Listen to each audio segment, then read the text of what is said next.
Bismillahirrahmanirrahim. Assalamualaikum warahmatullahi wabarakatuh. Waalaikumsalam warahmatullahi wabarakatuh. Yang terhormat Ibu Kepala Sekolah, yang terhormat Bapak Ibu Guru Pembebasan Pembelajaran Mendalam hari ini, dan yang saya hormati Bapak Ibu Guru yang berkenan hadir pada kegiatan pembebasan hari ini. Alhamdulillah, puji dan puji syukur kehadirat Allah SWT yang senantiasa melimpahkan rahmat dan kesehatan untuk kita semua, sehingga kita bisa bertemu kembali pada kegiatan pembebasan pembelajaran mendalam yang telah dilaksanakan oleh Ibu Kepala Sekolah dan juga beberapa guru dari SMP Negeri 1 Sakra, yang nantinya semoga bisa menjadi ilmu yang bermanfaat untuk kita semua. Tak lupa pula kita kirimkan salawat dan salam kepada Muhammad Sallallahu Alaihi Wasallam dengan kiriman salam Allahumma shalli ala Sayyidina Muhammad wa ala ali Sayyidina Muhammad, yang insya Allah akan selalu menjadi suri teladan kita untuk menjadi lebih baik. Alhamdulillah, pembelajaran mendalam ini adalah salah satu pendekatan yang akan kita terapkan pada proses pelaksanaan kelas atau pembelajaran di dalam kelas, baik guru mapel maupun guru pembimbing juga seperti itu, yang nantinya ada beberapa pilar atau beberapa fokus yang akan kita terapkan pada pembelajaran kita di setiap hari, bukan cuma sehari aja, tapi di setiap hari kita melakukan pembelajaran, dan nantinya akan ada penyesuaian di perangkat kita semua bentuk modul, yang dimana ada beberapa poin yang akan kita tambahkan untuk diterapkan di dalam pembelajaran. Nanti insya Allah akan dijelaskan lebih lengkap lagi dari Bapak Ibu pengimbas. Semoga apa yang nantinya disampaikan dapat kita aplikasikan pada pelaksanaan pembelajaran kita untuk bisa lebih maksimal. Untuk mempersingkat waktu, ada satu kata sambutan dari Ibu Kepala Sekolah. Mohon maaf, silakan Bapak Ibu Kepala Sekolah memberikan kata sambutan. Terima kasih. Assalamualaikum warahmatullahi wabarakatuh.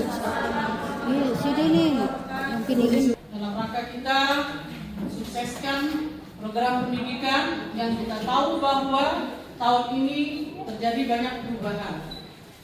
Jadi Bapak Ibu yang saya hormati, ini adalah satu hal penting yang kami anggap sangat penting untuk kita ketahui bersama. Kegiatan pelatihan tentang pembelajaran mendalam. Diminta 1 orang kepala sekolah dan 3 orang guru. Kemudian kegiatan itu dilaksanakan selama, kalau kepala sekolah dari tanggal 11 sampai tanggal 15 September, bagi guru-guru kemarin tanggal 11 sampai tanggal 16 September 2025. Kami kepala sekolah ditempatkan di SMP 1 Sukamulia, sedangkan ibu guru ya yang mengikuti kegiatan ini di SMK Ruang ya, di SMK Ruang.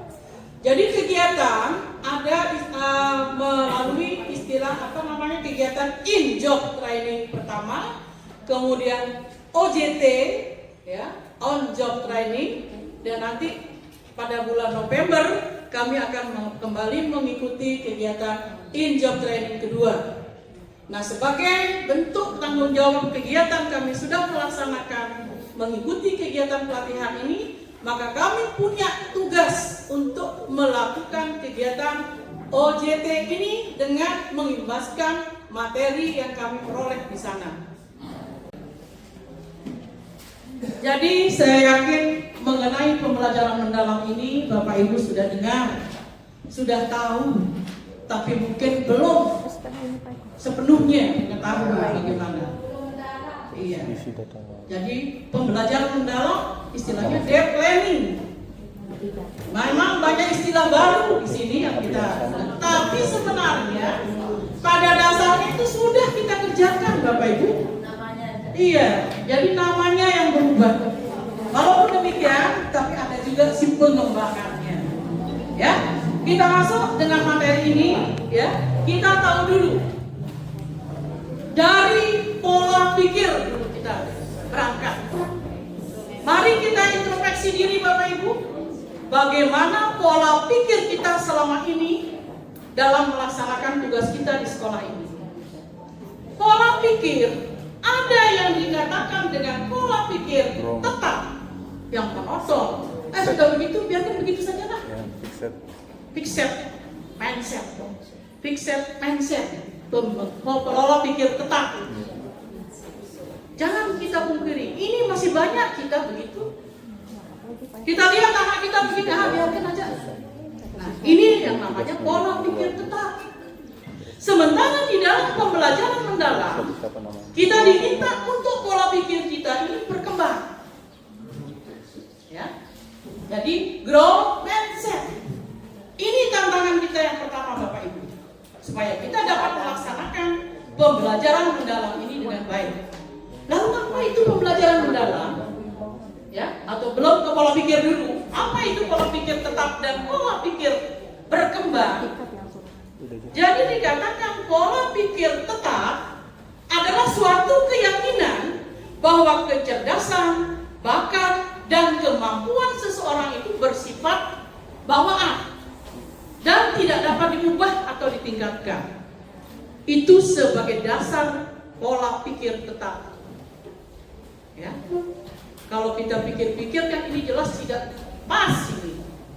Ya. Karena itu kemudian sebagai pengembangan pola pikir berkembang.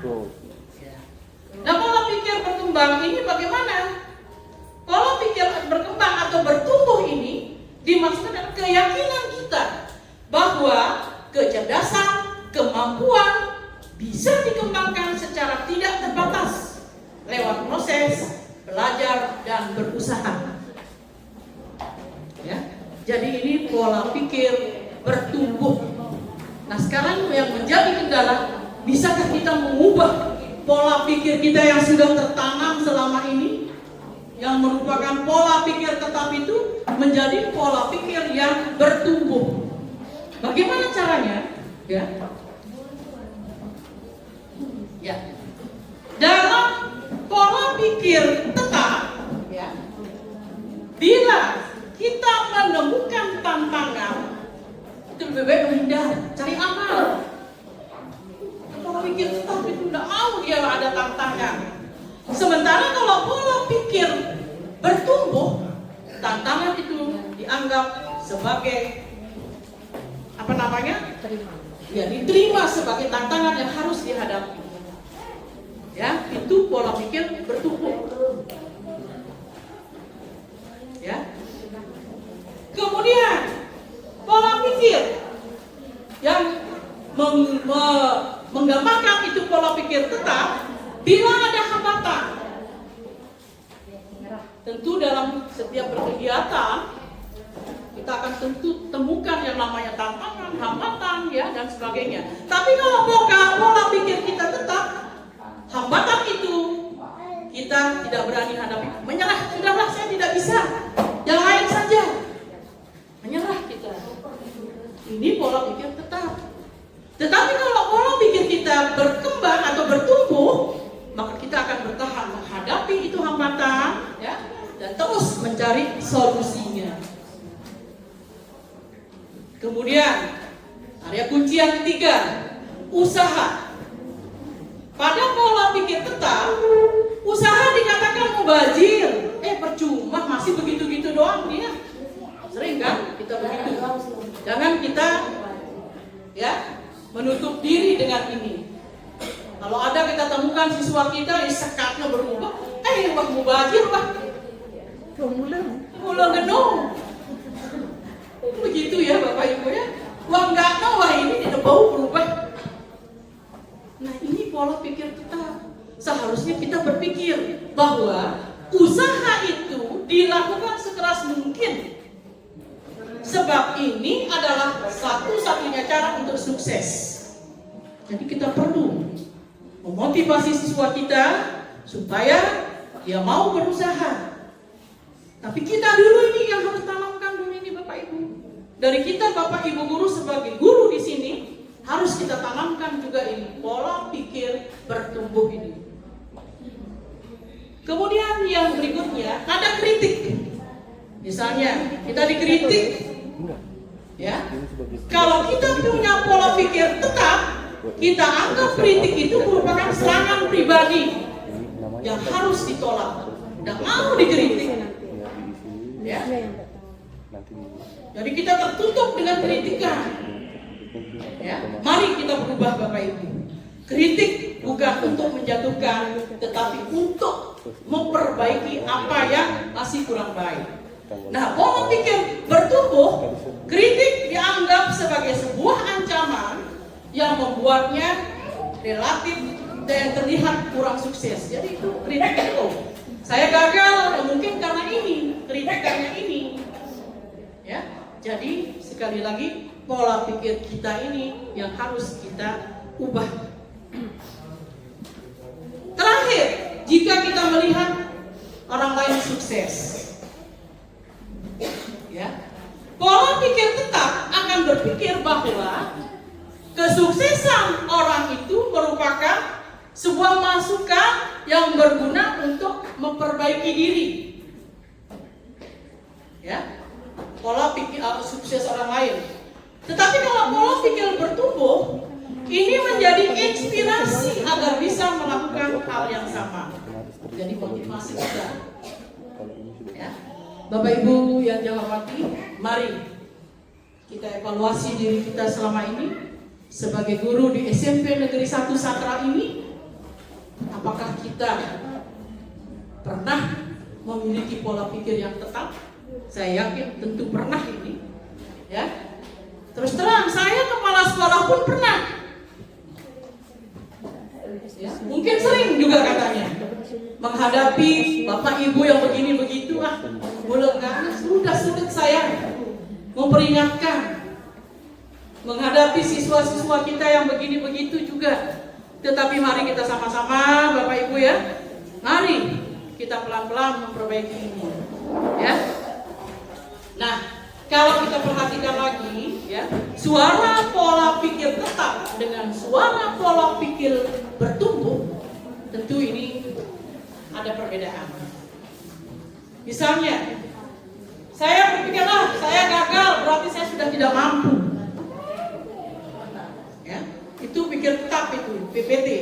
Tetapi suara pikir, pola pikir bertumbuh, kalau saya gagal, berarti saya harus belajar lalu mencoba lagi. Ya, seperti itu. Kemudian suara pola pikir tetap, saya akan menolak saat menerima tugas yang belum pernah saya kerjakan, sebab resiko untuk gagal akan besar. Ini pola pikir tetap. Mari kita hilangkan pikiran seperti itu Bapak Ibu. Misalnya saya minta seseorang, coba tolong konsepkan saya surat ke lingkungan hidup. Kita mau kerjasama dalam hal penanganan limbah organik dan anorganik. Saya minta konsepkan. Belum apa-apa, saya nggak bisa. Setelah ini memang saya hadapi, ya. Jadi dia menolak.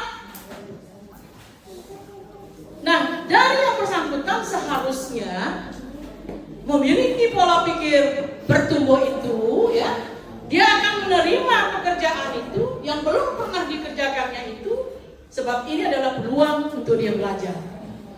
Jadi kalau dia masih baru, dia bertanyalah bagaimana. Ya, jadi surat seringkali saya yang konsep baru ke TU. Saya inginnya TU itu bisa cepat minta surat ini bisa, tapi ada sih sudah beberapa orang bisa mengerti, tetap konsultasi, tapi apa yang kurang, apa yang lebih dibicarakan. Ya, jadi itu menunjukkan pola pikir, suara pola pikir bertumbuh. Berikutnya, kesalahan menunjukkan kelemahan saya, sehingga harus dihindari demi menjaga nama baik. Dihindari. Saya malu, nanti daripada saya malu dikatakan tidak bisa, lebih baik tidak usah sudah saya. Ya, nah ini Bapak Ibu, ya, tolong jaga sampai seperti ini. Kalau masih ada, mari kita singkirkan dia pelan-pelan. Ya, jangan merasa malu. Menunjukkan kelemahan ini adalah merupakan Motivasi kita sebenarnya untuk menutup kelemahan itu. Jadi dengan suara pola pikir bertumbuh, kesalahan itu merupakan sebuah proses belajar dan peluang untuk meningkatkan potensi diri. Berikutnya, saya hanya bagus dalam bidang tertentu saja dan tidak untuk bidang lainnya. Ini kita berbeda. Saya hanya bisa ini saja, Bu. Yang itu saya tidak bisa. Ya, tapi sebaiknya lah, mari dalam hati dan pikiran kita, ya, suara hati kita, suara pola pikir bertumbuh kita, ya, saya bisa belajar apapun juga. Saya mau, termasuk hal-hal yang sangat sulit sekalipun. Jadi kita berani menghadapi yang sulit sekalipun. Tentunya dalam menghadapi yang sulit ini kita harus banyak mencari informasi, bertanya, berkolaborasi dan sebagainya. Kemudian kecerdasan dan kemampuan adalah segalanya dan akan menjadi faktor yang menentukan sukses tidaknya. Ini pola pikir utama. Tetapi kalau suara pola pikir bertumbuh, belajar dan berusaha adalah faktor kunci yang akan menentukan sukses tidaknya seseorang. Ya, jadi Bapak Ibu masuk mana? Pola pikir yang mana Bapak Ibu? Apakah masih PPT atau sudah ada PPB? Mudah-mudahan ya, apalagi dengan penjelasan ini ada perubahan dari PPT kita akan menjadi PPB. Oke? Nah, kalau begitu ya, dari pola pikir tetap yang ingin kita rubah menjadi pola pikir bertumbuh ini, ya, bagaimana caranya? Mari kita belajar cara mengenali suara PPB ini. Suara yang menimbulkan kekhawatiran dalam menghadapi tantangan dan kesulitan. Kita pelajari. Kemudian sadari bahwa kita punya pilihan. Lalu berbicara kembali dengan suara PPB. Apa yang mesti saya lakukan? Suara yang menimbulkan optimisme dalam menghadapi tantangan dan kesulitan. Kemudian baru kita melakukan aksi sesuai dengan pola pikir bertumbuh. Ini perubahan, ya. Mari kita belajar, mengevaluasi diri, ya. Kemudian kita sadar bahwa ternyata ada pilihan yang harus kita lakukan, ya. Baru kita menanamkan diri, rasa optimis untuk melakukan kegiatan itu akan berhasil. Baru kita action, ya, melakukan kegiatan sesuai dengan pola pikir bertumbuh. Jadi kata kritis sebagai pembangkit dalam pembelajaran dalam ini Bapak Ibu, ya. Buang kata tidak. Kata tidak jangan sama sekali disebut. Tetapi gunakan kata belum. Saya ajak Bapak Ibu untuk tepuk PPB. Jadi begini Bapak Ibu ya. Bukan tidak, tapi belum. Coba lagi. Oke. Mari kita sama-sama bertepuk. Mau berdiri silakan. Oke. Ya. Berdiri. Buang kata tidak ini. Mudah-mudahan ini juga akan tersampaikan ke anak-anak. Ya, ada anak bertepuk PPB. Kita mulai. Betul. 1, 2, 3. Bukan tidak, tapi belum. Coba lagi. Sekali lagi. Oke, sekali lagi. 1, 2, 3. Bukan tidak, tapi belum. Coba lagi.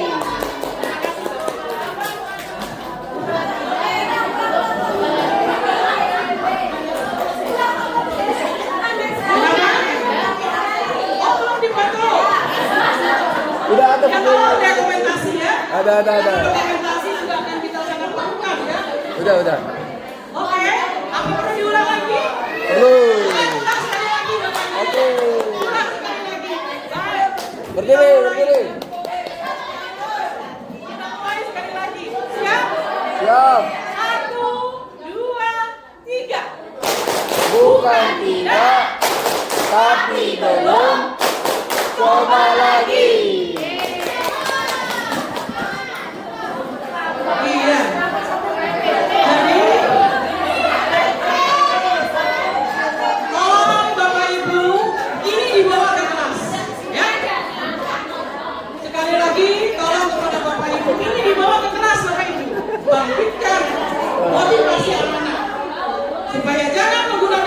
tidak, tapi belum. Di balik kata belum, di situ ada usaha yang akan ingin kita lakukan. Kenapa, Pak? Ya, baik Bapak Ibu. Mudah-mudahan ini melekat dan bisa dibawa ke kelas pada saat sebelum mengajar, atau sedang mengajar, ataupun setelah mengajar. Tanamkan sugesti ini kepada anak-anak kita, ya, supaya tertanam kata bahwa tidak ada kata tidak, tetapi masih ada usaha dengan kata belum. Baik, kita lanjut. Sekarang kita masuk ke inti dari pembelajaran mendalam. Dalam pembelajaran mendalam, tentu Bapak Ibu sudah sering mendengar. Tapi apa sih pembelajaran mendalam itu? Ya. Jadi, pembelajaran mendalam merupakan pendekatan, Bapak Ibu. Pendekatan yang memuliakan dengan menekankan pada penciptaan suasana belajar dan proses pembelajaran berkesadaran, bermakna, dan menggembirakan melalui pola pikir, olah hati, olah rasa, dan olahraga secara holistik dan terpadu. Nah, ini dia. Jadi pembelajaran mendalam itu sebuah pendekatan, Bapak Ibu, ya. Di sini dia memuliakan. Kalau kemarin kita menghambakan diri pada siswa, itu tidak enak terdengar, ya, Pak Eko, menghamba. Kita hanya menghamba kepada Allah Subhanahu wa Ta'ala, bukan menghamba kepada sesama manusia, apalagi kepada murid kita mau menghamba. Jadi itu saya tidak betul dengan kata-kata itu. Tapi di sini di pembelajaran mendalam ini kita menggunakan kata memuliakan. Siapa yang dimuliakan? Nah, jadi konsep memuliakan ini adalah guru dan peserta didik lebih saling menghargai dan menghormati potensi, martabat, dan nilai-nilai kemanusiaan. Ini dia memuliakan itu, Bapak Ibu. Jadi kita buang hambakan itu, tidak pas rasanya juga, tapi memuliakan, ya.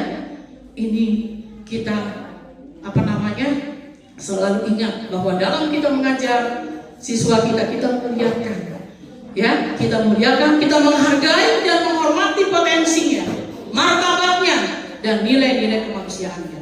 Nah, ini semua tentu melalui proses, melalui olah pikir. Apa itu olah pikir? Ya. Jadi olah pikir merupakan proses pendidikan yang berfokus pada pengasahan akal budi dan kemampuan kognitif, seperti kemampuan untuk memahami, menganalisa, dan memecahkan. Itu pola pikir. Kemudian yang kedua, olah hati. Ini hati ini yang memang tidak sulit, menyangkut perasaan kita, Bapak Ibu, ya. Emosi kita juga dari hati juga, kan, dari pikiran kita juga. Nah, jadi dalam hal ini juga cerdas emosi itu sangat diperlukan, ya. Olah hati adalah proses pendidikan untuk mengasah kepekaan batin, membentuk budi pekerti, serta menanamkan nilai-nilai moral dan spiritual. Jadi melalui olah-olah inilah, ya, kita akan mencapai yang namanya nanti pembelajaran mendalam. Kemudian olah rasa.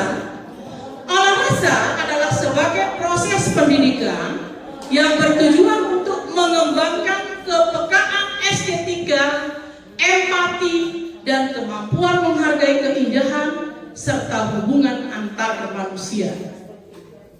Olah rasa. Jadi di situ ada seninya di sana, ada keindahan. Kemudian olahraga. Tentunya olahraga ini menyangkut fisik, ya. Merupakan bagian dari pendidikan yang bertujuan untuk menjaga dan meningkatkan kesehatan fisik, kekuatan tubuh, serta membentuk karakter melalui kegiatan jasmani. Mudah-mudahan semua ini sudah kita pernah lakukan, ya. saling memuliakan antara siswa guru itu juga sudah ada. Insya Allah nanti pembelajaran mendalam itu akan kita capai. Nah, jadi dalam menerapkan pembelajaran mendalam, Bapak Ibu, semua pihak yang terlibat saling menghargai dan menghormati dengan mempertimbangkan potensi, martabat, dan nilai-nilai kemanusiaan.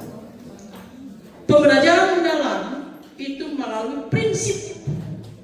Prinsip pembelajaran mendalam pertama berkesadaran. Ya, apa itu berkesadaran? Jadi dalam proses kita melaksanakan pembelajaran mendalam itu, prinsip yang utama itu berkesadaran dulu tanamkan. Berkesadaran ini adalah pengalaman belajar peserta didik yang diperoleh ketika mereka memiliki kesadaran untuk menjadi pembelajar yang aktif dan mampu meregulasi diri. Peserta didik memahami tujuan pembelajaran, termotivasi secara intrinsik untuk belajar, serta aktif mengembangkan strategi belajar untuk mencapai tujuan. Jadi rasa kesadaran pada diri pribadi, baik guru maupun siswa itu perlu ditanamkan. Kedua, prinsip pembelajaran mendalam itu adalah bermakna. Peserta didik dapat merasakan manfaat dan relevansi dari hal-hal yang dipelajari untuk kehidupan. Peserta didik mampu mengkonstruksi pengetahuan baru berdasarkan pengetahuan lama dan menerapkan pengetahuan dalam kehidupan sehari-hari. Ini sudah sering disebut kontekstual, artinya pembelajaran kontekstual. Ya, di dalam pembelajaran mendalam istilahnya bermakna sebagai prinsip pembelajaran mendalam. Ketiga, menggembirakan. Menggembirakan dimaksudkan adalah pembelajaran yang menggembirakan merupakan suasana belajar yang positif, menyenangkan, menantang, dan memotivasi. Peserta didik merasa dihargai atas keterlibatan dan kontribusinya pada proses pembelajaran. Peserta didik tidak terhubung secara emosional sehingga lebih mudah memahami, mengingat, dan menerapkan pengetahuan. Ini prinsip, Bapak Ibu. Hal utama yang harus kita tanamkan pada saat kita melakukan kegiatan belajar mengajar, ya, dalam proses pembelajaran mendalam. Mungkin di TikTok di apa, ya, Bapak Ibu sering mendengar, ya, bahwa konsep atau kerangka pembelajaran mendalam itu 8-3-3-4, ya. Sering dengar Bapak Ibu, ya? Iya. Nah, mana dia yang 8, ya? Nah, ini olah hati sudah ya dia, olah pikir kita melalui ini sudah. Nah, ya, sebentar sebelum kita ke sana, kita kembali ke diri kita. Dalam pembelajaran mendalam, guru itu berperan sebagai aktivator, sebagai kolaborator, dan sebagai pengembang budaya belajar. Apa itu sebagai aktivator? Guru menstimulasi peserta didik untuk mencapai tujuan pembelajaran dan kriteria kesuksesan pembelajaran dengan berbagai strategi serta memberikan umpan balik untuk menstimulasi setiap level pencapaian yang lebih tinggi. Itu tugas guru itu. Kemudian kolaborator. Guru membangun kolaboratif inquiry dengan peserta didik, rekan sejawat, keluarga, masyarakat, mitra profesi, dan Budika. Budika itu apa? Dunia usaha dan dunia usaha ini biasanya di SMK ini, ya. Kalau kita kan tidak ada kolaborasi dengan dunia ini. Dan mitra lainnya dalam mengembangkan dan berbagi pengalaman nyata dalam penerapan pembelajaran mendalam. Peran yang ketiga bagi guru, pengembang budaya belajar. Guru memberikan kepercayaan dan peluang mengambil risiko, risk taking kepada peserta didik untuk mengembangkan kreativitas dan berinovasi dan melibatkan peserta didik dalam mengembangkan pengalaman belajar serta menciptakan lingkungan pembelajaran yang mendukung pembelajaran mendalam. Ini peran kita tiga ini, ya, aktivator, kolaborator, dan pengembang budaya belajar. Kita lanjut. Nah, inilah dia kerangka pembelajaran mendalam. Ini yang kita sering dengar dengan 8334. Ya. Jadi dalam pembelajaran mendalam, ya, itu ada 8 dimensi profil lulusan yang akan kita capai. 8 profil lulusan ini, ya, harus ada di setiap aktivitas pembelajaran di sekolah. Baik itu kegiatan interaktif, kemudian kurikuler maupun kegiatan ekstrakurikuler. Tujuan kita itu adalah mencapai 8 dimensi profil lulusan. Kemudian prinsip pembelajaran. Tadi sudah ada 3 prinsip pembelajaran. Ya. Pertama, berkesadaran, bermakna, dan menggembirakan.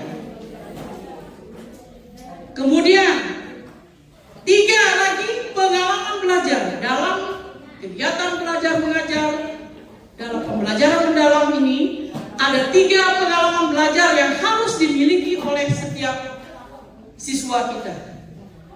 Pertama, memahami.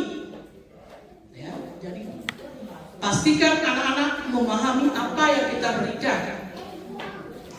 Yang kedua, setelah memahami, anak-anak kita bisa mengaplikasikan. Dan yang ketiga, bisa merefleksi. Itu adalah pengalaman belajar yang harus dimiliki oleh siswa-siswa kita. Kemudian yang terakhir sebagai kerangka pembelajaran. Jadi setiap kegiatan itu ada kerangka. Kita mengarah, kita berusaha juga agar kerangka ini juga dapat kita miliki. Apa kerangkanya? Pertama, praktik pedagogis. Apa itu praktik pedagogis? Di sini termasuklah metode kita mengajar di sana. Ya. Praktik pedagogis, kemudian lingkungan pembelajaran, kemudian pemakaian digital, dan yang keempat adalah kemitraan pembelajaran. Ini penggunaan digital ini suatu keniscayaan Bapak Ibu yang harus kita manfaatkan, harus kita gunakan. Itulah yang menjadi kerangka pembelajaran. Baik. Jadi dalam kegiatan belajar mengajar ada apa, Bu? Kenapa Bu Nani? Silakan duduk, Bu. Iya. Ya. Jadi dalam kegiatan KBM pembelajaran mendalam itu tujuan utama kita adalah mencapai 8 dimensi profil lulusan. Ya. Profil lulusan yang pertama, keimanan dan ketakwaan terhadap Tuhan yang Maha Esa. Yang kedua, kewargaan. Ketiga, penalaran kritis. Keempat, kreativitas. Kelima, kolaborasi. Keenam, kemandirian. Ketujuh, kesehatan. Dan yang kedelapan, komunikasi. Ini ada rincian penjelasannya. Kalau kita baca satu-satu nanti waktunya banyak ya. Bisa Bapak Ibu nanti cari apa dimaksud dengan kolaborasi dalam 8 dimensi profil lulusan ini dan seterusnya. Peran PBB, peran pola pikir bertumbuh dalam dimensi profil lulusan. Sasaran dari pembelajaran mendalam terdapat dalam 8 dimensi profil lulusan yang disebut sebagai 8D dan PPB. Ingat ya, bukan PBB ya, kadang-kadang saya juga suka keliru. PPB saya sebut PBB, padahal jauh berbeda ya. Jadi akan berperan dalam setiap dimensi seperti yang ditunjukkan oleh tabel berikut. Misalnya profil lulusan, keimanan dan ketakwaan terhadap Tuhan yang Maha Esa. Peran pola pikir bertumbuhnya sebagai insan yang beriman dan bertakwa seseorang yakin bahwa dirinya memiliki kemampuan untuk bertumbuh dan berkembang dengan mengembangkan semua potensi yang ada dalam dirinya. Dengan pola pikir bertumbuh, tidak ada kata menyerah pada takdir. Ini kuncinya. Tidak ada kata menyerah pada takdir. Tapi sebaliknya akan terus belajar dan berusaha, sebab yakin bahwa Tuhan Yang Maha Esa pasti akan selalu membukakan jalan bagi umatnya. Ini saya rasa tidak hanya dalam pembelajaran saja, Bapak Ibu, dalam kehidupan kita sehari-hari, dalam kita bersosialisasi, ya, di masyarakat, ini perlu kita tanamkan. Jadi jangan menyerah pada takdir. Yang kedua, keluargaan. Pola pikir bertumbuh akan mampu mendorong seseorang untuk menjadi warga negara yang baik dan memiliki tanggung jawab sosial, serta mau ikut serta untuk menyelesaikan berbagai masalah yang ada tanpa ada rasa apatis dan pesimis. Ketiga, kreativitas. Dalam mengembangkan ide yang kreatif, unik dan baru, akan selalu berhadapan dengan berbagai tantangan dan kesulitan yang menumbuhkan pola pikir bertumbuh agar bisa terus mencoba. Ini peran pola pikir bertumbuh dalam dimensi kolaborasi. Agar mampu berkolaborasi, maka pola pikir bertumbuh dapat berperan dalam membentuk hubungan yang baik dan kuat dalam sebuah tim. Sebab PPB akan membentuk sikap positif. Jadi kolaborasi itu bukan kita artikan kolaborasi dengan instansi luar, tapi kolaborasi di dalam diri kita juga. Kolaborasi antar guru mater, ya. Kemudian profil lulusan kemandirian. Peran pola pikir bertumbuh dalam profil lulusan kemandirian ini adalah mandiri adalah salah satu ciri dari pola pikir bertumbuh, sebab butuh keyakinan diri yang tinggi bahwa segala sesuatunya bisa dikuasai lewat proses belajar dan berusaha. Kemudian profil berikutnya, kesehatan. Pola pikir bertumbuh berperan dalam meningkatkan well-being, sebab dengan keyakinan bahwa setiap individu bisa terus bertumbuh lewat belajar dan berusaha, maka mereka bisa merasa lebih bahagia. Dan kadang-kadang kalau pikiran mumet, terasa kita ini jadi sakit kita, ya. Tapi kalau pikiran kita bahagia, ya, insya Allah yang betul sakit badan kita malah tidak terasa. Jadi pikiran ini menjadi sumber kesehatan sebenarnya. Dan terakhir, komunikasi. Agar mampu berinteraksi dengan orang lain, berbagi serta mempertahankan pendapat, menyampaikan sudut pandang yang beragam, membutuhkan pola pikir bertumbuh sehingga proses komunikasi berjalan dengan efektif, sebab didasari oleh keyakinan oleh kedua belah pihak. Jadi maaf Bapak Ibu, ya, yang menyampaikan apa yang kita peroleh di sana, dan mudah-mudahan ini pasti akan bermanfaat dan insya Allah berkah bagi diri saya sendiri dan bagi Bapak Ibu tentunya. Nah, kembali kita, ya, sekedar menyinggung saja penerapan prinsip pembelajaran mendalam. Jadi berkesadaran, misalnya kenyamanan peserta didik dalam belajar. Kemudian fokus, konsentrasi dan perhatian. Kemudian kesadaran terhadap proses berpikir. Kemudian keterbukaan terhadap perspektif baru. Kemudian keingintahuan terhadap pengetahuan dan pengalaman baru. Untuk ini sebagai prinsip pembelajaran mendalam, yaitu berkesadaran. Kemudian bermakna, kontekstual dan atau relevan dengan kehidupan nyata. Kemudian keterkaitan dengan pengalaman sebelumnya. Ya, jadi kalau dalam KBM kita selalu menyinggung persepsi dulu, ya, supaya pembelajarannya lebih bermakna. Kemudian kebermanfaatan pengalaman belajar untuk diterapkan dalam konteks baru. Keterkaitan dengan bidang ilmu lain dan pembelajaran sepanjang hayat. Ini prinsip pembelajaran mendalam bermakna. Menggembirakan. Lingkungan pembelajaran yang interaktif. Jadi misalnya dalam diskusi Bapak Ibu, jangan ada yang melotong. Dia saja yang bicara, yang lain hanya mendengar saja. Ini kan tidak menggembirakan dia. Usahakan bagaimana semua dapat berbicara dalam berdiskusi.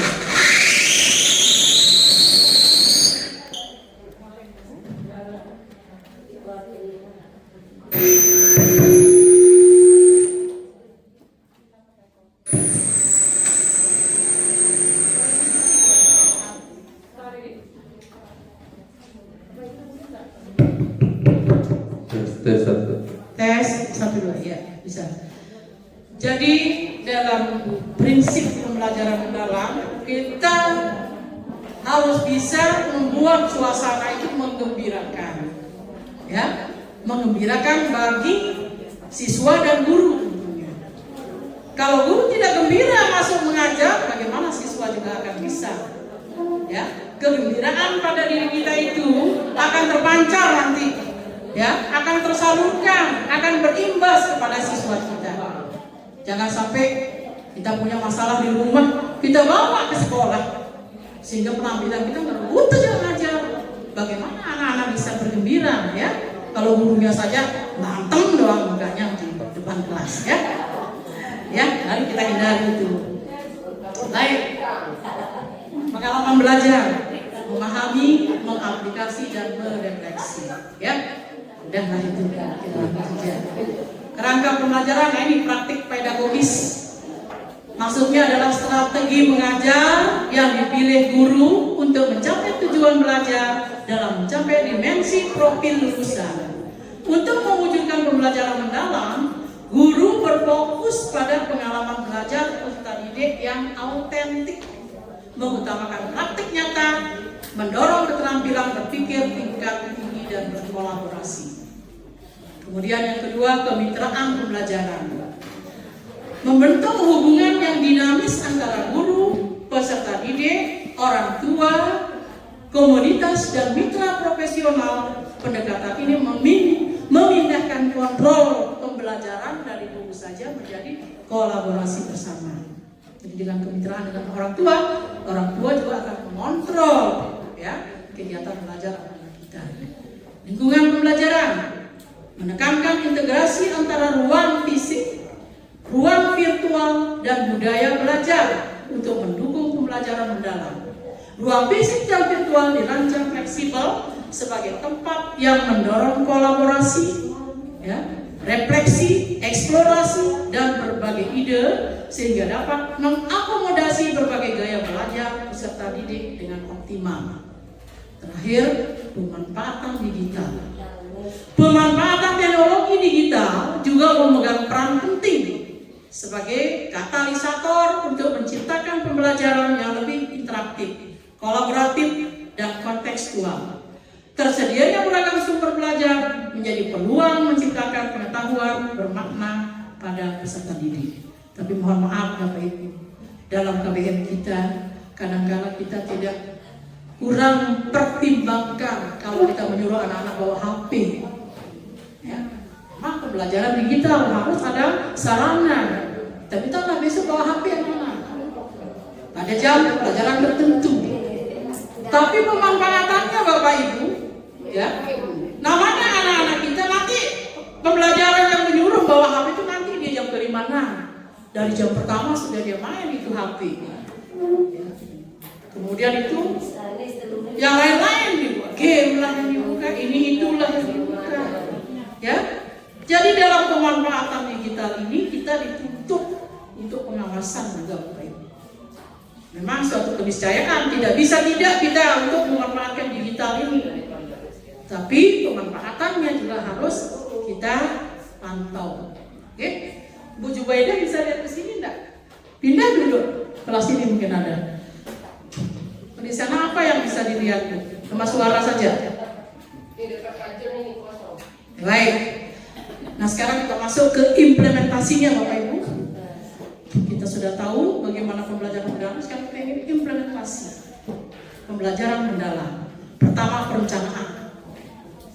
Jadi dalam mengimplementasikan pembelajaran mendalam harus ada perencanaan dulu yang baik. Kedua, pelaksanaan pada saat kita KBM dalam kelas. Dan yang ketiga, penilaian atau asesmen. Inilah implementasi pembelajaran mendalam itu. Dalam perencanaan pembelajaran mendalam, melalui refleksi guru terhadap diri sendiri, karakteristik peserta didik, dan materi pelajaran, sumber daya, dan mitra pembelajaran. Itu masuk jadi perencanaan. Kemudian pelaksanaan. Pelaksanaan pembelajaran dengan prinsip berkesadaran, tadi, bermakna dan menggembirakan melalui pengalaman belajar, memahami dan merefleksi. Kemudian asesmen. Asesmen tidak hanya berfokus pada penguasaan teori, tetapi juga pada pemahaman konseptual yang mendalam, keterampilan berpikir kritis, serta menerapkan dalam kehidupan nyata. Ini bentuk implementasi pembelajaran mendalam.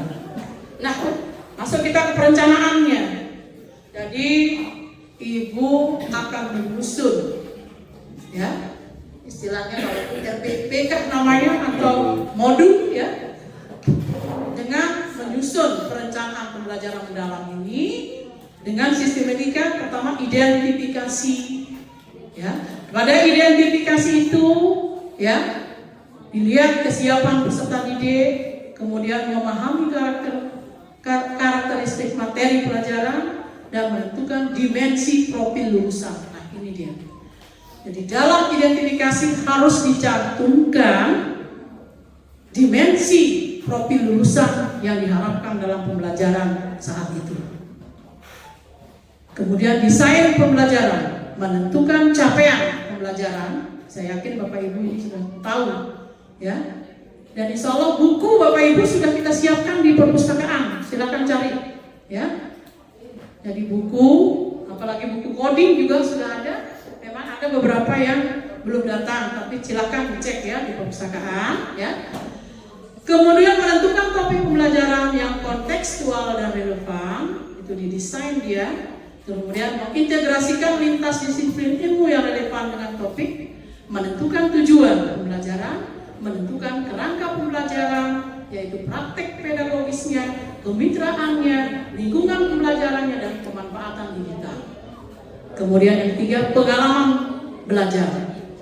Ini merancang pembelajaran dengan prinsip berkesadaran, bermakna, dan menggembirakan. Jadi tetap kita fokus pada prinsip pembelajaran itu. Kemudian merancang tahapan pembelajaran dengan langkah-langkah kegiatan awal, kemudian inti, dan penutup.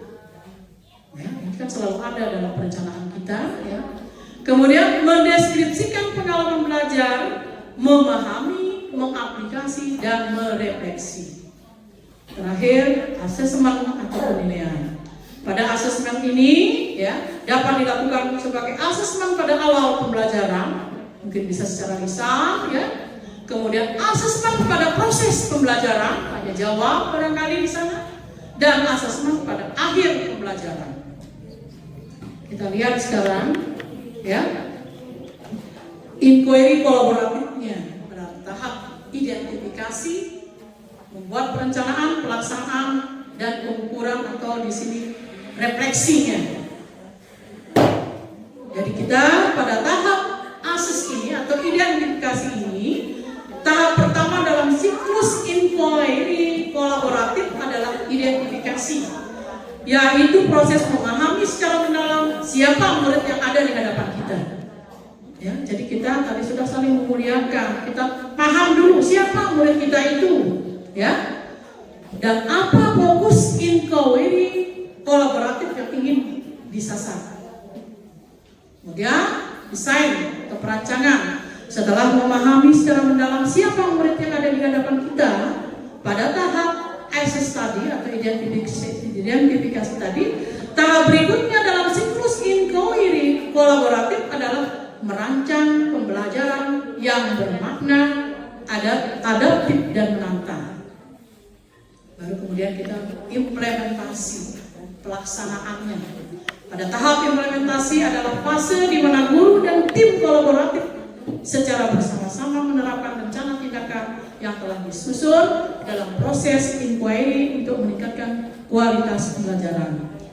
Selanjutnya adalah measurement, reflex, and change, pengukuran, refleksi, dan perubahan. Ya, ini tahap inquiry kolaboratif. Jadi Bapak Ibu yang saya hormati, ya, pelaksanaan pembelajaran mendalam ini, ya, termasuk juga dalam pelaksanaan kegiatan co-kurikuler. Ini yang perlu kita luruskan untuk co-kurikuler ini. Selama ini kita melihat co-kurikuler kita itu berjalan seperti itu, ya, masih kurang tepat. Nanti kita akan bicara tentang co-kurikuler, ya. Tapi yang jelas dalam pelaksanaan co-kurikuler juga tidak terlepas dari adanya perencanaan ini. Nah, ini contoh sederhana ya, mau dibesarkan. Aduh. Iya. Jadi langkah-langkah pembelajaran, ada pengalaman belajar yang ada di atas. Nah, ini dulu identifikasi. Ini harus ada ini identifikasi ini mengenai peserta didik, ya. Kemudian materi pelajaran apa, kemudian dimensi profil lulusan, dipilih dimensi mana di antara 8 itu yang akan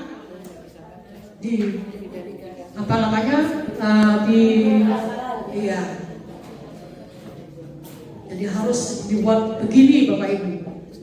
Kemudian capaian pembelajarannya, Bapak Ibu tentu sudah ada. Lintas disiplin ilmunya apa? Tujuan pembelajarannya apa? Ya. Masuk ke desain. Jadi sekali lagi dalam identitas perencanaan itu ada peserta didik. Ini terbaru Bapak Ibu terkait dengan pembelajaran mendalam. Jadi nanti saya minta Bapak Ibu coba membuat, karena ini adalah syarat nanti dalam penyusunan kurikulum kita. Jadi hari Senin kami berencana akan menyusun kurikulum satuan pendidikan dengan pembelajaran mendalam. Di setiap rumpun nanti membuat satu rumpun mata pelajaran, satu modul ajar ini, ya, yang sesuai dengan yang terbaru ini. Jadi pertama identifikasi, kemudian desain pembelajarannya, ya. Di desain itu ada capaian pembelajaran, ada lintas disiplin ilmu, ada tujuan pembelajaran, topik pembelajaran, praktik pedagogis, jadi model atau metode yang digunakan, kemudian kemitraan pembelajaran, lingkungan pembelajaran, dan pemanfaatan digital. Itu di desain pembelajaran. Kemudian pengalaman, kegiatan awal, inti, dan penutup. Di sana pengalaman belajar. Langkah-langkahnya di awal, ya, mungkin tuliskan prinsip belajar yang digunakan. Misalnya berkesadaran, ya, atau bermakna, atau mengembirakan, atau 2 atau 3-nya. Kemudian pembuka dari proses pembelajaran yang bertujuan untuk mempersiapkan peserta didik sebelum memasuki inti pembelajaran. Ini biasa kita lakukan kan, persepsi, ya, sini kita. Kemudian kegiatan inti. Pada tahap ini siswa aktif terlibat dalam pengalaman belajar, memahami, mengaplikasi, dan merefleksi. Guru menerapkan prinsip pembelajaran berkesadaran, bermakna, menyenangkan untuk mencapai tujuan pembelajaran. Pengalaman belajar tidak harus dilaksanakan dalam 1 kali pertemuan. Jadi Bapak Ibu silakan menyusun ini sesuai dengan, ya, sistematika terbaru dalam pembelajaran mendalam. Prinsip penilaian, ya, berkeadilan, objektif, dan edukatif. Insyaallah saya yakin Bapak Ibu sudah tahu ini, ya, bagaimana yang dimaksud dengan berkeadilan. Jadi pendidik dalam melakukan penilaian, ya, agar tidak bias oleh latar belakang, identitas, atau kebutuhan khusus peserta didik. Kemudian objektif, penilaian yang didasarkan pada informasi faktual atas pencapaian, perkembangan, atau hasil belajar peserta didik.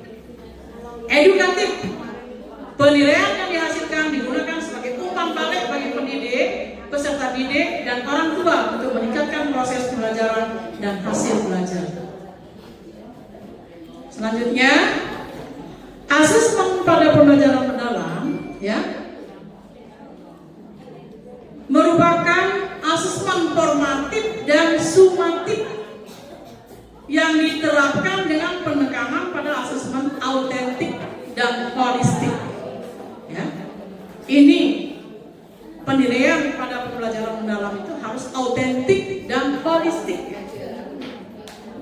Mungkin kata-katanya Ibu bisa paham ya, autentik itu apa, holistik itu apa. Ya. Nah, betulnya ada penilaian formatif dan ada penilaian sumatif. Penilaian formatif itu ada asesmen as learning. As learning itu artinya adalah penilaian di awal pembelajaran. Ya.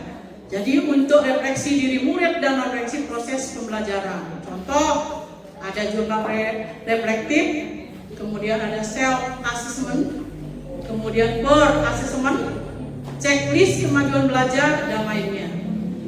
Kemudian pada saat pembelajaran asesmen for learning, ya digunakan untuk perbaikan proses pembelajaran. Contohnya membuat peta konsep, ya dan sebagainya. Penilaian sumatif pada akhir, ya mengukur capaian pembelajaran murid pada akhir pembelajaran. Jadi Bapak Ibu yang hormati, dalam setiap penyampaian materi pembelajaran tentu kita memerlukan pengukuran, penilaian, ya. Jangan sampai kita hanya mengajar ya begitu-begitu saja sudah terserah mau nangkap atau tidak, pokoknya saya sudah bicara. Salah Bapak Ibu. Mohon maaf, sementara tiang melihat ada hanya sekedar menggugurkan kewajiban saja. Menggugurkan dalam arti masuk kelas sudah memberikan pelajaran. Terserah anak-anak mau bisa atau tidak. Ya, jangan seperti itu. Tolong dalam kegiatan belajar mengajar perhatikan peserta didik kita. Ciptakan suasana yang tadi sudah kita sebutkan prinsip dalam pembelajaran itu.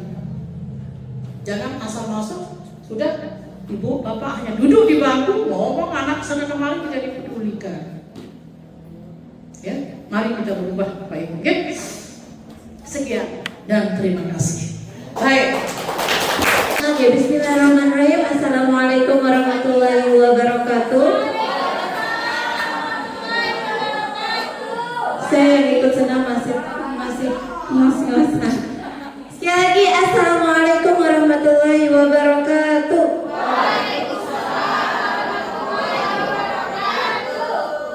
Sebenarnya kita nggak enak menyampaikan karena semuanya sudah disampaikan sama Ibu, dibabat semua sama Ibu, luar biasa. Jadi untuk mempersingkat saja, tadi disampaikan tentang mau lagi Pak? Sedikit saja untuk yang pola belajar, pola pikir berkembang. Kita itu harus menumbuhkan pola pikir berkembang. Kenapa? Untuk penyemangat diri kita yang mengajar. Jangan tiba-tiba ke sekolah sakit kepala saya, belum masuk kelas saya belum ngapa-ngapain. Nah, apalagi yang paling sering di kita termasuk tiang, masih di kelas gurunya biarin aja deh habis jam saya. Kan itu PPTG. Jadi pola pikir tetap itu yang tidak akan bisa membuat kita berkembang, karena awal semua kegiatan kita dimulai dari mindset kita, dari otak kita, dari pikiran kita yang berkembang. Nah, bagaimana cara kita untuk memulai membuka pola pikir kita menjadi berkembang? Yang pertama, di sini kita bisa melakukan intervensi pola pikir di diri kita sendiri. Saya sebenarnya siap ngajar nggak? Intinya pertama menyiapkan pembelajaran. Karena tanpa kita tahu apa yang mau kita sampaikan, maka PPB-nya nggak akan tumbuh. Malah yang tumbuh jam berapa ini biar cepat habis. Atau kita masuk kelas, kebanyakan kita, mohon maaf termasuk mungkin saya, iya dalam masuk ke kelas, Silahkan kerjakan halaman sekian, kumpulkan. Itu termasuk membuat pola pikir tetap ke anak. Jadi bosan. Ngapain belajar? Nah itu akan tumbuh PPT-nya ke anak. Gara-gara siapa? Guru. Menularkan ke anak. Sudah keluar main? Ya silahkan dikumpulkan, boleh keluar. Kan itu nggak berkesan. Jadi inti awal PM itu harus mengubah mindset, terutama kita guru. Harus PPB dulu, harus pola pikir berkembang dulu, kita tularkan ke siswa kita. Itu intinya, dan sudah dijelaskan panjang lebar sama Ibu. Kemudian cara kita sebagai guru bagaimana? Simpel saja, mungkin kita berbagi pengalaman, kita mengaktifkan karena kondel kita belum aktif pagi. Kondel yang paling utama. Gini. Dan yang mungkin usul ke Ibu, tahun ajaran baru sebelum mulai pembelajaran, mungkin kondelnya diaktifkan untuk membuat struktur pembelajaran yang menyenangkan ke anak, yang berbasis PM. Sehingga kita ketika ngajar itu udah siap satu semester itu. Malah kalau kita sudah ada modul pembelajaran, semangat kita. Oh hari ini yang saya pakai. Yang kedua sarana. Kebanyakan yang mau ini, yang jor-joran, nggak ada dana. Kita mau nih aktif, kita mau nih pembelajaran yang PM menyenangkan. Semuanya butuh? Ya. Mungkin nanti dari sekolah juga memfasilitasi mana-mana printer punya nih di ruang guru. Atau kertas untuk ngeprint LKPD yang akan dibagikan ke anak. Gitu nih. Jadi yang kedua harus kita aktifkan kelompok kita, kelompok komunitas belajar yang sudah dibuatkan sama Pak Eko. Kemudian hal yang paling sepele untuk menumbuhkan PPB ke anak dengan kita mulai membangun hubungan kita dengan siswa. Jangan kita cuek. Bukan hubungan yang bukan hubungan yang iya, bukan hubungan antara guru dengan siswa yang sewajarnya. Karena kita tanda kutip sebagai orang tua di sekolah. Karena kayak katanya Bu Sur, setiap hari ada masalah aja di sekolah ini. Nah, tanda-tanya hubungan kita ke siswa itu bagaimana? Dan sering lihat tiang diem di kelas. Sekarang udah mulai berkurang alhamdulillah. Yang tahun kemarin ada yang ribut di sana, tidak ada yang melerai. Ada yang berkelompok ribut saling hajar di kelas, tidak ada yang tahu gurunya. Dan yang ditakuti cuma beberapa guru saja. Itu yang kemarin, tapi sekarang sudah mendingan yang kelas 8 sekarang. Cara yang ketiga, kita sebagai guru memberikan pujian ke anak. Hal yang sekecil apapun kita kasih pujian ke anak. Mau itu cuma sekedar ucapan, kamu sudah ada perubahan atau apa. Bahasanya misal, kamu memang berbakat dalam matematika misal, atau apa yang bahasa yang lainnya. Kamu anak yang baik, ada perkembangan. Intinya berbahasa kok positif. Kayak katanya Ibu, jangan bilang menjas anak itu bodoh. Karena PN ini PN itu pendekatan yang memuliakan. Di sini maksudnya membuat pembelajaran itu menjadi bermakna di anak. Anak itu berkesadaran untuk belajar. Jadi dia termotivasi untuk belajar. Itu saja tambahan untuk yang bagaimana menumbuhkan PPB-nya, pola pikir berkembang atau growth mindset-nya. Jadi intinya ke guru dulu nih, baru kita keluarkan ke anak. Mari kita mulai berubah untuk perkembangan sekolah kita ke depannya. Kemudian untuk PM sendiri, PM itu adalah bahasa singkatan kami, pembelajaran mendalam. Seperti ini. Jadi intinya PM itu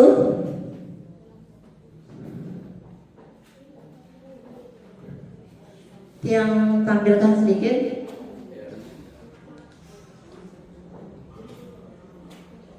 Jadi tiang merangkumkan sedikit saja yang ini. Tampilkan full layar. Ya.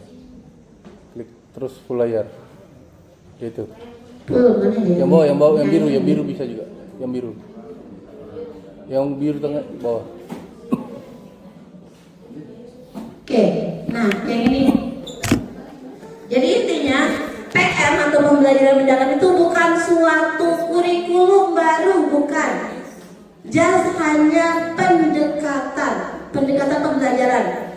Yang di sini maksud di sini itu suatu pendekatan pembelajaran yang memuliakan gimana? Memuliakan peserta didik dengan membuat pembelajaran itu memiliki 3 prinsip, yaitu BBM: berkesadaran, bermakna, dan menggembirakan. Jadi pembelajaran yang diinginkan di pendekatan PM ini, jadi bukan kurikulum ya, ini hanya pendekatan pembelajaran itu harus mengandung 3 prinsip pembelajaran.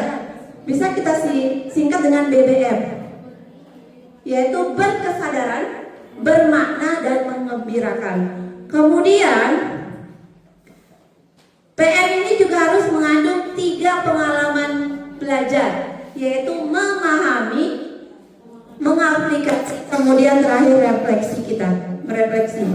Pengalamannya 3, prinsipnya 3. Nah, kemudian di sini juga PM itu mengayomi pendekatan yang humanis, yaitu olah pikir, olah hati, olah rasa, sama olah raga. Semuanya kita aktifkan. Nah, sehingga fokus utamanya di sini adalah integrasi nilai dengan terutama yang 8 profil itu. Di 8 profil nggak mesti semuanya harus ditampilkan, jangan dipaksakan. Boleh 4 dari ke-8 itu ya, nggak semesti semua di RPP itu, di modul itu ditampilkan. Kemudian berpikir kembali kayak tadi, gurunya dulu yang harus PPB baru ditularkan ke siswa, sehingga pembelajarannya benar-benar berkesan dan bermakna untuk siswa. Itu sih tambahan. Kemudian sedikit contoh di sini yang kami dapatkan, RPP-nya kayak begini, sama kayak ibu, cuma formatnya lebih kita buat kayak biasa. Jadi seperti ini,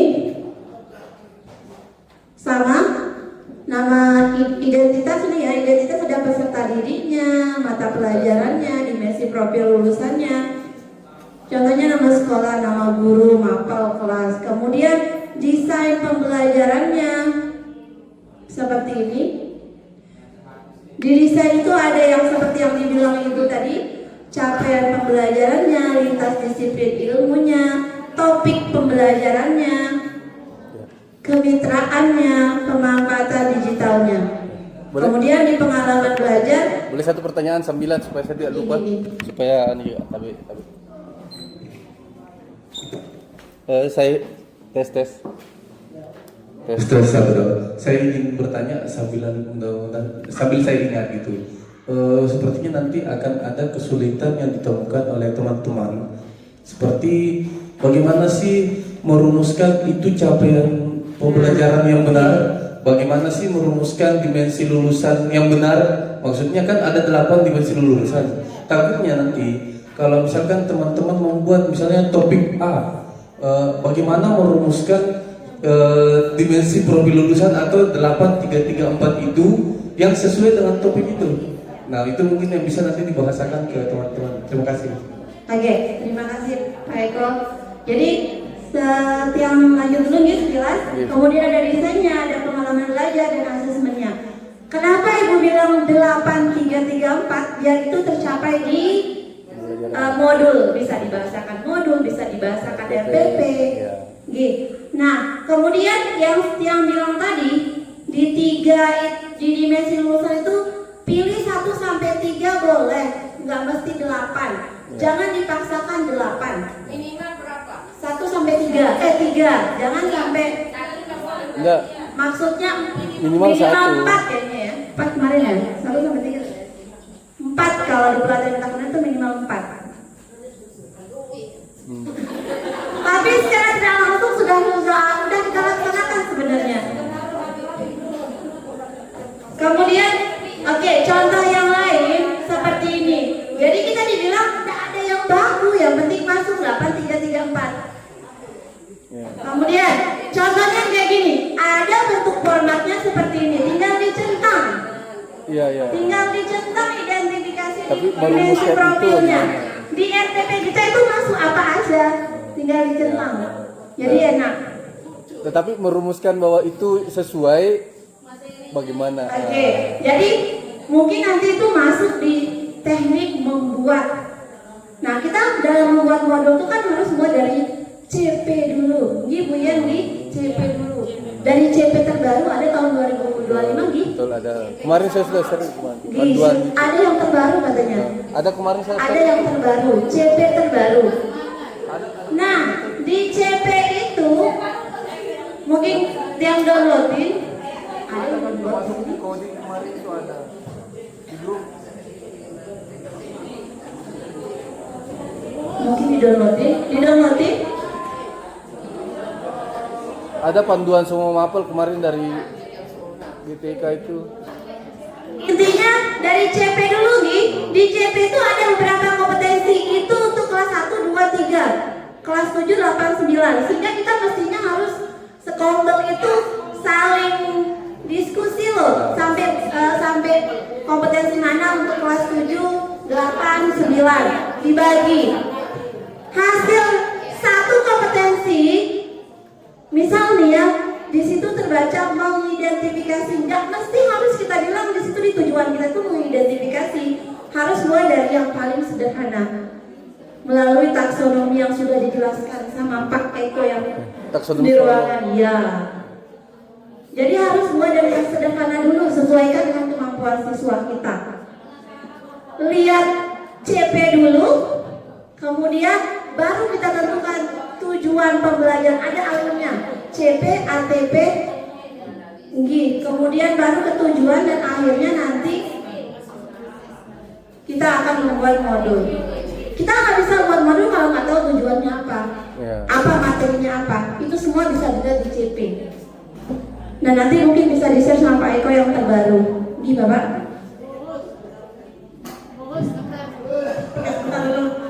Jawab Pak Eko tadi, bagaimana kita menyesuaikan atau memasukkan 8 dimensi kelulusan itu dengan CP yang kita punya. Nah dalam CP setiap mapel itu mesti ada kalimat-kalimat yang di dalamnya terkandung kompetensi. Nah kompetensi itu dalam satu tujuan harus satu kompetensi yang ditaruh di sana. Lalu kemudian kompetensi itu kita akan lihat dari taksonomi Bloom. Coba ditampilkan taksonomi Bloom sama yang refleksi di slide. Nah, dalam taksonomi Bloom misalnya C1 itu misalnya memahami. Nah maka di pembelajaran mendalam itu nanti dia masuk ke memahami juga gitu ya. Mencipta itu masuk refleksi. Nah misalnya yang slide yang tadi bukan taksonomi Bloom. Ya. Model-model. Enggak. Nah terus contohnya di sini 8 profil lulusan itu adalah ketuhanan yang Maha Esa. Ini contohnya. Itu mesti terdapat di setiap RPP kita. Karena apa? Pada saat kita belajar kita akan berdoa dulu. Nah itu yang pertama. Kemudian kewargaan di sini meliputi misalnya mitra kita, apakah guru dengan siswa saja ataukah ada pihak lain misalnya dalam IPS misalnya belajar ekonomi, dia harus membeli sesuatu. Nah aplikasinya itu adalah mereka harus pergi ke kantin misalnya. Jadi kemitraan di sini bisa melibatkan nanti kewargaan, harus ditulis centang kewargaan di 8 dimensi profil lulusan itu. Jadi nanti ada pihak lain yang terlibat di dalam pembelajaran itu selain guru dan murid. Nah kalau misalnya nanti seperti tadi IPS itu atau mungkin seperti IPA misalnya nanti dia harus praktek, kalau dia punya laporan nanti yang terlibat. Jadi kewargaan otomatis dicontret di profil 8 profil dimensi kelulusan. Jadi yang pertama ketuhanan yang Maha Esa itu mesti wajib ada. Masih ada. Karena bagaimanapun kita kan harus berdoa dulu. Kita belajar juga, kita hadir itu juga kita memberikan kesadaran kepada siswa bahwa 5 kesehatan itulah yang membuat kita hadir untuk belajar di sekolah gitu kan. Mesti ada itu ketuhanan yang Maha Esa. Kemudian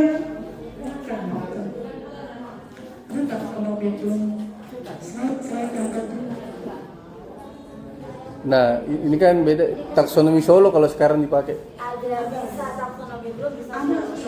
Oke.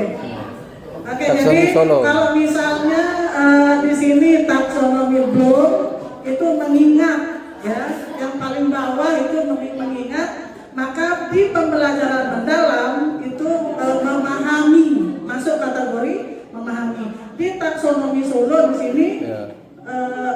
unistruktural ya, kalau prastruktural itu sudah start, tidak perlu kalau kayak apa namanya ya prastruktural. Kemudian yang belum, kalau memahami sama mengingat itu masuk ke pembelajaran mendalam yang memahami. Taksonomi belumnya itu unistruktural dan multistruktural. Sedangkan kalau taksonomi belumnya menganalisa dan menerapkan, masuk ke mengaplikasikan kalau pada pembelajaran mendalam. Nah, jadi nanti apa kaitan CP dengan 8 profil tadi seperti yang sudah saya singgung tadi? Apakah CP-nya nanti sekedar memahami? Nanti kita akan lihat nanti apakah pembelajaran yang digunakan itu membutuhkan diskusi kelompok atau membutuhkan dia harus keluar kan? Nanti di profil lulusannya akan ditaruhkan seperti kewargaan tadi. Itu aja dulu untuk jawaban saya. Mungkin ada yang lain? Mungkin silakan langsung aja silakan. Udah. Jadi ini dia ya taksonominya, pengalaman belajarnya dari mulai memahami, mengaplikasi sama merefleksi. Contoh deskripsinya ini bisa ya. Ini sekedar contoh. Ada sudah ada lagi mungkin yang ditanyakan? Tidak ada? Sekali lagi nih, Bos. Yang mana? Sampai diperbesar sedikit. Oh, diperbesar ini, yang perbesar. Yang mana Bu Guru?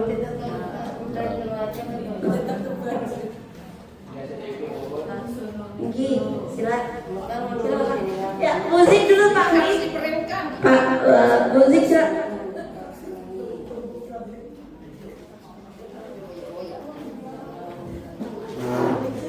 Yang mana musik?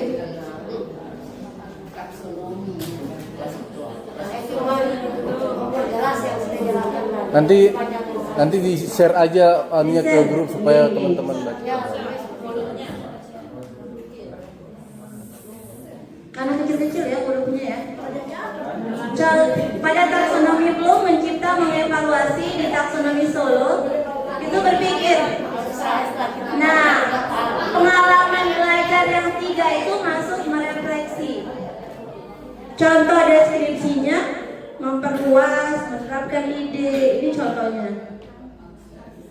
Kemudian untuk menganalisis dan menerapkan taksonomi Solonya relasional.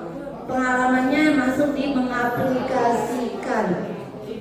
Contoh deskripsinya menghubungkan ide-ide atau apa dan memahami. Nggih, udah itu aja musik.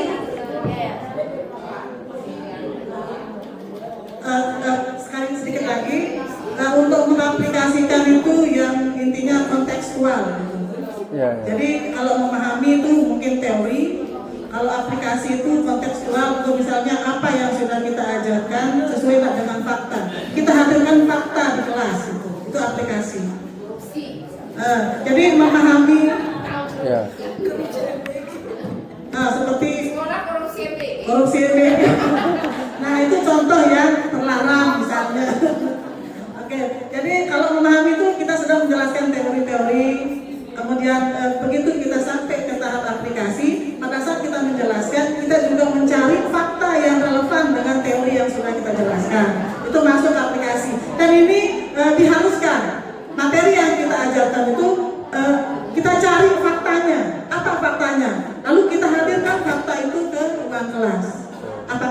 video, kita tayangkan LCD, ataukah dengan cerita, atau mungkin kita bisa pergi ke tempat jualan, atau misalnya yang IPS pada saat dia belajar tentang pasar misalnya, Nah. itu mengaplikasikan. Terus pada saat pelatihan kemarin, apakah ada pembahasan tentang standar kognitif yang akan dicapai pada tujuan? Kalau yang ini kan C1, misalkan SMP itu dia standar kognitifnya berapa? Apakah memang hanya sekedar memahami saja? Oke, Gitu. Standar kognitif itu tergantung CP lagi. Standarnya itu tergantung apa tujuan pembelajaran. Tidak tergantung apakah standarnya C1, C2, apakah C5, itu bukan standar. Tetapi yang menjadi standar tetap kembali ke tujuan pembelajaran. Apa tujuan pembelajarannya, itulah standar kelulusannya. Karena Tujuannya dibuat dari taksonomi. tujuannya nanti dibuat dari CP, kemudian dari CP itu kita akan lihat masuk taksonomi mana dia, C1 kan, C2. Dari CP itu kan kita bisa lihat apa kompetensi yang terdapat dalam CP tersebut. Dan satu tujuan harus mengandung satu kompetensi. Jadi kalau misalnya ada yang bertanya apa standarnya, tidak ada standar, tetapi yang menjadi standar itu adalah tujuan pembelajaran yang tercantum di dalam CP.